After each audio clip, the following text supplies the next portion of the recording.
Fala galera, Nandali Silva com mais um vídeo aqui para vocês. Então nós estamos hoje aqui com uma pessoa muito especial para mim, que é a nossa pastora Valéria.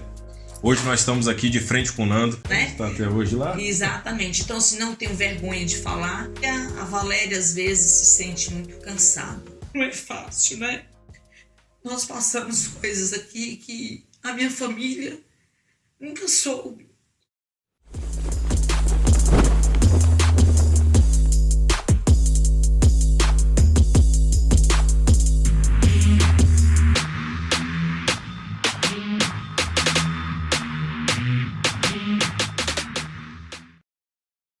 Nós vamos fazer aqui algumas entrevistas com algumas pessoas importantes aqui em Portugal, algumas pessoas que estão aqui, que estão envolvido com a nossa vida e está aqui envolvido com imigrar, sair do Brasil e vir para Portugal.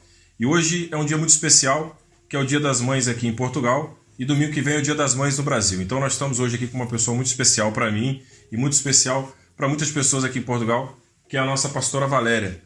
É a nossa mãezona, né? Ela é uma mãe de 2 filhos, mas também é uma mãe de um rebanho de pessoas aí, de ovelhas, né? Como dizem aí, como nós dizemos no nosso mundo espiritual, no mundo evangélico. Então, a gente hoje veio entrevistar ela, veio saber um pouco sobre a história da pessoa da pastora Valéria, como que começou esse negócio da imigração, como que ela veio para cá, como tem sido a vida dela nesses anos que ela está aqui em Portugal. E hoje a gente vai conversar diretamente com ela e vai passar para vocês um pouquinho da história da pastora Valéria e vocês vão conhecer um pouquinho mais aí a fundo quem é essa mulher espetacular. Bem, pastora Valéria, eu já conheço bem. Primeira pergunta que eu vou te fazer hoje, nesse domingo especial, antes de mais nada, como está o coração de filha? Estando longe da sua família, longe da sua mãe. Conta pra gente um pouquinho desse dia primeiro especial aí, desse Dia das Mães, como está o coração? Amém. A gente fica com o coração apertado, né? Porque saudade da mãe, saudade das tias, saudade de todo mundo. Mas Deus conforta o coração, porque aqui nessa terra Deus me honrou, tem me honrado, me dando uma família, né? Uma família onde eu tenho muitos filhos e, entre aspas, substitui esse aperto no coração. Não deixa de existir, né? Mas substitui um pouquinho. Sério, é muito bom. É bom saber que a gente está aqui como família e consegue aquecer o coração um pouco nessa época de pandemia, essa época de tudo acontecendo, o mundo nessa coisa que está, e a distância, né? Que a distância é o que machuca mais a gente. Então vamos lá. Como começou a história da senhora migrar para Portugal? Como que foi o início? Por que Portugal? Pronto. 23 anos atrás. 23 anos. 23 anos atrás, né? Estava meu ex-esposo, na altura, quis imigrar, queria ir para os Estados Unidos. E aí, quando ele foi comprar ali a agência, o rapaz, que era amigo nosso na altura, ainda é, né? Continua, falou para nós o seguinte, que para imigrar para os Estados Unidos estava muito complicado. Muito complicado. Que seria mais fácil nós virmos para um país onde nós dominávamos a língua. Sim. E calhou Portugal. Na altura ele até falou, sugeriu, né? Então, olha, vai para Portugal. E o que aconteceu? Nós viemos para Portugal. E chegando aqui, né? Primeiro ele veio para cá. E depois de 2 anos, vim para cá. E quando nós, interessante, porque eu sempre conto isso como meu testemunho, quando ele decidiu emigrar para cá, eu me perguntei, mas por que emigrar? Porque naquela altura, lá no Brasil, a nossa vida era estabilizada, né? Era estabilizada, nós tínhamos a nossa casa, nós tínhamos um carocha, né? Que é um Fusca lá no Brasil, tínhamos o nosso carochinha, e eu perguntei, mas para que vai emigrar? Mal sabíamos que Deus já tinha planos para nós aqui nesse país. E depois, então, ele ficou aqui os 2 anos, e aqui na minha cabeça, não vou para Portugal, o que eu vou fazer lá? E quando ele foi me buscar, que eu vim, ele foi esperto, porque me trouxe para cá no inverno. E lá na minha região, que eu sou ali de Brasília, na altura morava em Anápolis, cidade de Goiás, muito calor. E eu, como uma brasileira, né, odeio calor. E quando eu cheguei aqui, vi aquelas mulheres de bota, de capa, me apaixonei em Portugal. Falei, nossa, é minha terra aqui. E nós fomos para a Ilha dos Açores, lá na Ilha do Pico, moramos ali 9 anos. E me apaixonei pela terra, pelo povo, porque o povo aqui tem uma características mesmo deles, muito boa. Se eles gostam, eles gostam. Você é bem recebido na pátria. E se eles não gostam também, é melhor você pegar suas malas e voltar de onde você veio, né? E graças a Deus, nós caímos na graça dos portugueses, ali da Ilha do Pico. E moramos ali, ficamos ali, e aí de repente quis ter meus filhos, né? Engravidei, e foi aonde eu conheci o Evangelho, né? Conheci o Evangelho, também, como se diz, mal eu sabia que hoje seria uma pastora, né? Porque vim para Portugal para ganhar dinheiro. Nos nossos objetivos, nos nossos planos, era 3 anos de Portugal, a gente aguentava e juntava 150 mil reais. 150 mil reais, uma pessoa que já na altura ia ter 23, 26 anos, com 150 mil no Brasil, éramos ricos. Era muito dinheiro. Né? Então era comprar lotes, fazer 10 barracões de aluguel e viver do lucro. Sim. Né? Mas o que acontece? Quem decide, quem manda é Deus. E o que foi que aconteceu? Nós nos apaixonamos pela terra, tivemos os nossos filhos, e aí é onde vem aquela questão. Você começa, infelizmente, né? Você começa a comparar Brasil com Portugal. Então, até então, não era mais só eu e o pai dos meus filhos. Era eu, os meus filhos e ele. Então, quer dizer, vem a diferença. As escolas daqui é show de bola, né? Por mais que a saúde, nós estamos passando aí por um processo meio complicado na saúde de Portugal, ainda é melhor do que o Brasil, infelizmente, né? As crianças aqui têm uma educação completamente diferente da nossa. Sim. Então eu, como mulher, comecei a colocar isso na balança e ver, poxa vida, lá no Brasil eu não vou poder ter isso. Mesmo se fosse uma escola particular, seria meio complicado, né? Porque não é desfazendo do nosso país, é só mesmo quem está aqui que consegue entender essa diferença. Porque o Brasil, ele tem tudo para ser um país como Portugal, em todas as situações, mesmo porque lá, né, pelo número de pessoas, de habitantes, gera mais dinheiro. E aqui Portugal, poxa, é tão pequenino e as coisas dão certo. Então, pesamos sobre isso e fomos ficando. E depois tive o meu outro filho, né? E depois voltamos para o Brasil, não adaptamos mais. O Brasil foi muito complicado, porque, por exemplo, igual muitos brasileiros, quando dá entrevista, falam: aqui em Portugal eu tenho condições de trabalhar o mês todo e comprar um tênis da Adidas, da Nike, um Fila, né? Um tênis de marca por 20 euros. Enquanto lá no Brasil, eu tive no Brasil, eu comprei um tênis lá da Nike e dividi em 10 vezes para os meus filhos. Quando eu terminei de pagar o tênis também acabou. Já não tinha mais tênis. Né? E o que acontece aqui? Não. Aqui não vale a pena você comprar um tênis de marca branca, não vale a pena você comprar uma roupa em lojas inferiores, porque você consegue comprar aqui uma blusa da Zara na promoção de R$ 1,99. Uma calça da Zara semi-social por 10 euros, R$ 9,90. Aonde que o nosso país vai isso? Então, o que acontece? Vai tendo essas diferenças e a gente vai se apaixonando mais, vai acostumando mais com as coisas, né? Sim, a gente consegue entender hoje que aqui em Portugal nós conseguimos dar para os nossos filhos coisas que no Brasil nós também conseguiríamos dar. Eu deixo também muito bem claro isso. No Brasil nós conseguiríamos dar, mas com um longo espaço de tempo. Isso demoraria muito.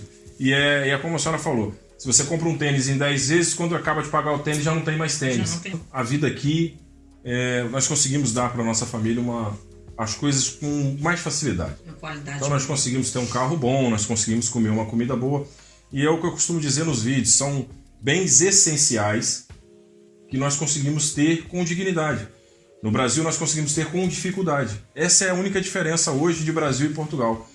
E ainda eu falo para muitas pessoas que ainda vale a pena imigrar para Portugal, ainda vale a pena vir para cá, trabalhar e realizar os seus sonhos. Agora vamos para o próximo passo, que é como é hoje gerir uma igreja em Portugal. Como é hoje ser pastora, ser mãe, ser pastora, ser uma funcionária. Como que é essa vida do pastoreado e de imigrante, de mãe e de dona de família, chefe de família? Como que é essa situação? É assim, né? Primeiro de tudo, não é fácil. Não é fácil. Porque tem a carga do trabalho, tem a carga do peso da igreja, né? A responsabilidade de você estar ali sempre atendendo o irmão, ouvindo, você tem que ter tempo, porque primeiramente o que acontece? Depois que eu conheci a Jesus, conheci a Deus, eu entendi que na minha vida é Deus sobre todas as coisas, né? Então, às vezes as pessoas vêm lá do Brasil, como se diz, cheio da unção, cheio dos disse-me-disse, né? Porque Deus mandou, você vai para Portugal para abrir uma igreja. E o que eu quero falar para vocês? Abrir igreja aqui em Portugal não é fácil, né? Desde a raiz, que é a documentação, né? Tem que estar legalizada. Nós temos que estar legalizados na segurança social para quem é assalariado, né? Independente se o pastor é assalariado ou não, você é obrigatório estar legalizado nas finanças, né? Existe aqui, que nós chamamos no Brasil de imposto de renda, que é o IRC, que nós temos que fazer, somos obrigados a fazer. Por quê? Porque se você não declara, não é igual lá no Brasil, que você abre uma igreja ali na esquina, pronto, deu certo, não deu certo, você tira a placa, fecha. Não é assim que funciona. A partir do momento que você abriu uma igreja aqui, você é uma empresa. Infelizmente, o intuito, né? A mensagem é essa, você é uma empresa. Então, graças a Deus, para a honra e glória do Senhor, aqui não sou assalariada. Eu tenho aqui 2 trabalhos, começo às 4h30 da manhã, né? Tenho 2 trabalhos aqui e tenho o maior para mim, que é pastorear. Por quê? Porque não vim para Portugal para ser evangélica e quanto menos pastora. Só que pelo, como se diz, o caminhar das coisas, o que foi acontecendo, hoje eu entendo por que eu tive que migrar, por que eu tive que estar aqui nessa terra, mesmo sem eu entender o porquê que eu ia emigrar, se eu tinha uma vida boa financeiramente lá no Brasil, estável, e aí de repente migrei. Hoje, quando eu olho para a igreja que nasceu do coração do Senhor, né, eu entendo. Então, a partir do momento que você fala, então, vou colocar uma igreja no Brasil, o que as pessoas têm que entender lá fora? Você aqui abre uma igreja e tem uma diferença muito grande. Você abre uma igreja na segunda-feira no Brasil, sexta-feira a igreja está dura de gente, né? E lá não tem muitas regras, você pode colocar o som alto, você pode fazer tudo e mais alguma coisa. E aqui não. Aqui em Portugal existem regras. E as regras aqui são para se cumprir, são cumpridas. Então, por exemplo, você abre uma igreja aqui, a nossa igreja aqui já vai agora em setembro fazer 12 anos, né? E entre altos e baixos. Então, não quem tem aquela intenção, eu vou pôr uma igreja lá porque, por exemplo, vai me render 3.000 euros por mês. Só que esses 3.000 euros, você tem que imaginar que você tem que tirar a renda da igreja. Que não é barato. Não é barato, né? Você tem que ajudar as pessoas que estão ali, porque tem muitas pessoas que precisam de ajuda, principalmente o nosso povo, quando chega aqui. Sim.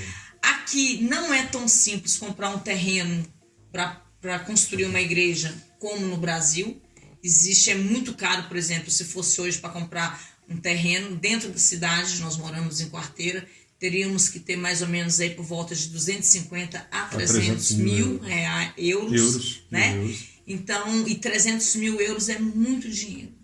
Então, a pessoa que vem para Portugal pensando que vai ficar rica através de uma igreja, não fica. É tanto que eu, como pastora, recebo muitos pregadores que vêm muitas vezes do Brasil, né? Só que uma coisa é você vir e fazer um trabalho missionário. E outra coisa é você estar na terra, criar raiz e ser pastor daquele rebanho. Porque nós temos aquele problema. Hoje a pessoa está na igreja, aconteceu uma coisinha, já não está. Então, quer dizer, tem mesmo, irmãos, tem mesmo que ser Deus na sua vida. Porque é muito complicado aqui você manter uma igreja financeiramente, né? Então, nesses 11 anos que Deus está ali conosco, Deus tem nos honrado ali. Honrado quem tem passado, tem honrado a minha vida, e a gente vai caminhando. Então, as pessoas quando pensam, mas eu vou abrir a igreja e vai dar certo. Não é assim. Primeiramente, você tem que ter 100% o direcionamento de Deus. É de Deus, então você vem.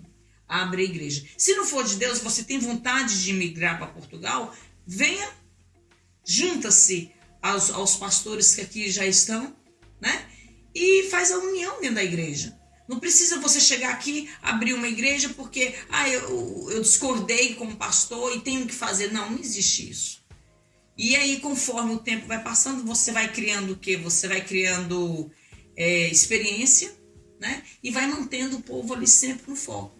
Então, se muitos pastores às vezes querem sair do Brasil, eu não sou contra. Mas saia direcionado por Deus, porque nós também aqui sabemos muito, né, Fernando? Sim. De pastores cheio da unção, cheio do poder, e larga a obra lá de qualquer jeito, e quando chega aqui, se arrebenta. Cai. Porque aqui, irmãos, é terra de Uz. É terra de Uz, é terra da sequidão também, é deserto, mas existe também o quê? A bonança. Porque se você anda conforme o que Deus planejou para você, você vence. Como se diz, né? Em desertos, abrindo o mar, mas você vence. Quando nós imigramos, é como se você nascesse de novo. Não é fácil, né? E você tem que passar isso para os seus filhos, porque eu sempre tive consciência de uma coisa. O que nos ensina é a história do dia a dia.